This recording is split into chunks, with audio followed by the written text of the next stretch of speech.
Baik, kita masuk Ya. ke saham-saham pilihan, Mas Abdul. Di sini ada Pegas. Review Anda seperti apa? Oke, untuk Pegas sendiri di sini saya merekomendasikan buy terhadap Pegas ya, tapi dalam rekomendasi swing trade ya, saya lihat bahwasannya untuk resisten Pegas di sini itu ada di level 1755 hingga 1785 dengan supportnya itu di level 1635. Kalau saya lihat memang Pegas di sini secara teknikal cukup menarik ya, karena memang kenaikannya sudah kenaikannya signifikan, tetapi memang masih ada ruang untuk Pegas mengalami kenaikan. Hal ini disebabkan memang fundamental Pegas yang kuat, dan memang ada sentimen dari Pegas sendiri yang mana menang lelang hak khusus wilayah jaringan distribusi yang berada di Batam, sehingga memang ekspansi Pegas masih akan dilakukan sebagai memang leader dari perusahaan gas yang ada di Indonesia seperti itu. Dan Baik. selanjutnya di sini saya merekomendasikan beberapa saham lagi. Di lain sisi ada saham ISAT ya. Di sini saya merekomendasikan saham ISAT. Tetapi memang untuk saham ISAT di sini saya juga merekomendasikan swing trade ya. Karena Baik. dari ISAT sendiri di sini cukup menarik karena saya melihat foreign flow yang menarik dari ISAT sendiri sejak 21 Maret 2025 seperti itu. Baik, Pegas dan juga ISAT ini cukup menarik secara teknikal begitu ya untuk swing trade. Kemudian ada INPC, rekomendasinya seperti apa nih?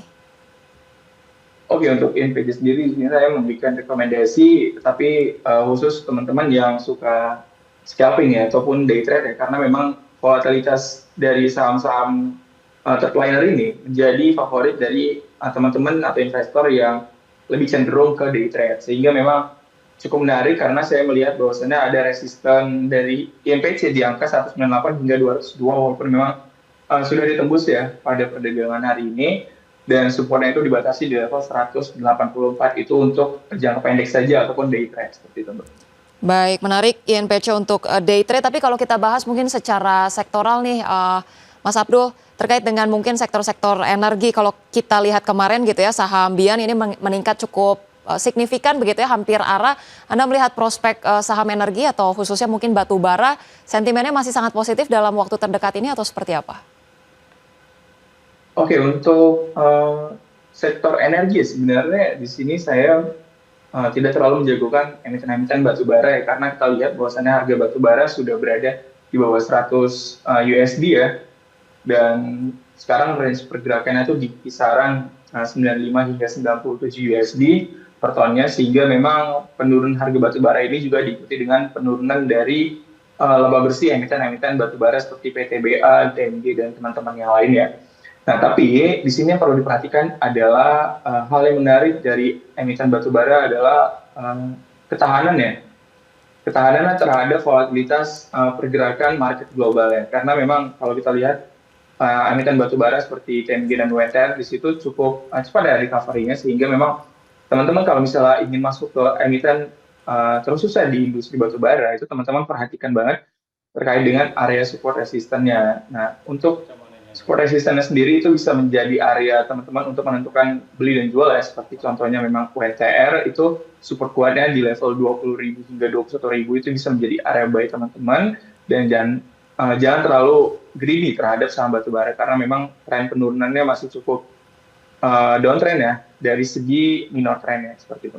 Baik, batubara masih downtrend gitu ya, perhatikan support dan resistance. Mas Abdul, mungkin sebelum kita mengakhiri talk show, salah satu sentimen yang digembar-gemborkan juga nih dari domestik begitu ya, terkait BPJS Ketenagakerjaan yang berencana untuk menaikkan porsi investasi saham 15-20%. Mungkin singkat saja, review Anda akan seperti apa nih proyeksinya ke depan, apakah akan cukup menjadi game changer gitu untuk pasar modal di waktu terdekat?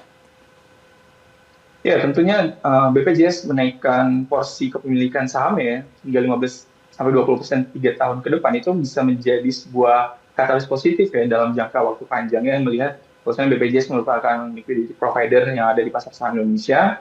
Ini bisa menjadi katalis negatif dalam jangka waktu pendek hingga panjang, dan kita lihat lagi bahwasanya Danantara juga akan langsung terjun ke pasar saham setelah akan menerima dividen dari BUMN, dan kalau kita lihat payment date dari dividen BUMN itu terjadi di kisaran 23 hingga 25 April 2025, sehingga memang ketika nanti di akhir April ada penentuan nih saham-saham apa saja yang akan dimasukin oleh Danantara ini bisa menjadi katalis positif juga, dan tentunya Danantara sebagai provider liquidity provider yang ada di pasar saham Indonesia ini bisa menjadi katalis positif dalam jangka waktu pendek hingga panjang, sehingga memang di bulan April ini akan kita tunggu nih kebijakan-kebijakan dari liquidity provider yang ada di Indonesia seperti apa, seperti itu. Baik, tadi BPJS Ketenagakerjaan kemudian Danantara bisa menjadi katalis positif begitu ya. Kita nantikan bagaimana kemudian kepastian kebijakannya akan seperti apa. Tapi tadi bisa kita simpulkan begitu ya, IHSG masih cukup volatile, masih ada potensi koreksi terbatas begitu ya. Kita juga masih menantikan sentimen dari global, Donald Trump dengan Indonesia akan seperti apa negosiasinya. Terima kasih banyak Mas Abdul sudah bergabung bersama kami. Salam sehat Mas. Ya, thank you Mbak.